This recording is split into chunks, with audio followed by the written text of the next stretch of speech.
The day began like any other, until the earth itself betrayed us. The first tremors were subtle, a whisper of the chaos to come. By the time we realized, it was too late. The ground split open like a wound, swallowing cars and sidewalks whole. People ran, but where could they go? The city was coming apart at the seams. Inside homes, families clung to each other, praying for the shaking to stop. But the earth had other plans. The ceiling gave way, sealing their fate. Hospitals, meant to be sanctuaries, became death traps. The walls groaned under the strain, trapping those inside. The very places meant to heal now threatened to bury. The bridge, a lifeline for thousands, became a death sentence. Cars slid like toys into the churning water below. The river swallowed them whole.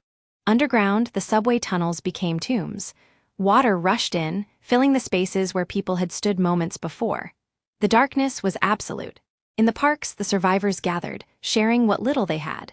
Strangers became family, bound by loss and the will to endure. The reporters told the world what had happened, but words failed to capture the horror. Even they, trained to remain composed, struggled to speak. The military arrived, a symbol of order in the chaos. They brought supplies, medicine, and a promise: no one would be left behind. The doctors worked without rest, their hands steady even as their bodies begged for sleep. Every life saved was a victory against the disaster. Children, resilient in ways adults could never be, found ways to cope. A drawing, a memory, proof that life and love endured. The scientists saw what others could not. Another quake was coming. The earth wasn't done yet. The question was, would the city survive it? The sirens wailed, a sound no one wanted to hear again. The survivors knew what it meant: run or die. The earth was coming for them. The second quake hit with a fury that dwarfed the first.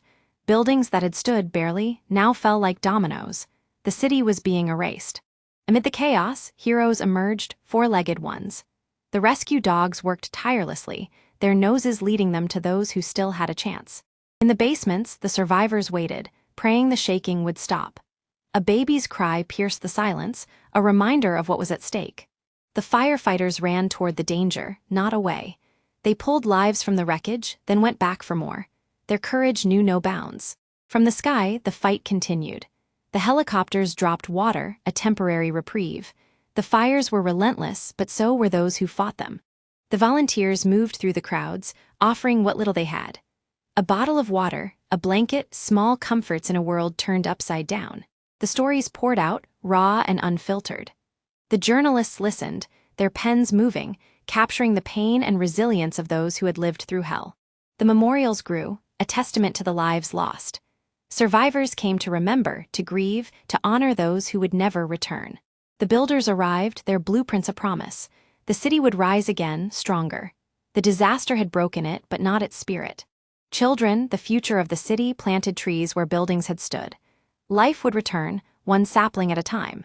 As the sun set, the ruins glowed in the fading light. The city was broken, but in that moment there was a strange, quiet peace. One last look. The survivors stood, taking in the devastation. Then they turned, ready to face whatever came next. The city would live on in them. From above, the city was a shadow of itself. But even in the darkness, there were lights, proof that life and hope endured. The survivor walked, their footsteps the only sound. In their hand, a photo, a reminder of what had been and what might yet be again. Dawn came as it always does. The city lay in ruins, but the sun rose anyway. And with it, the promise of a new beginning.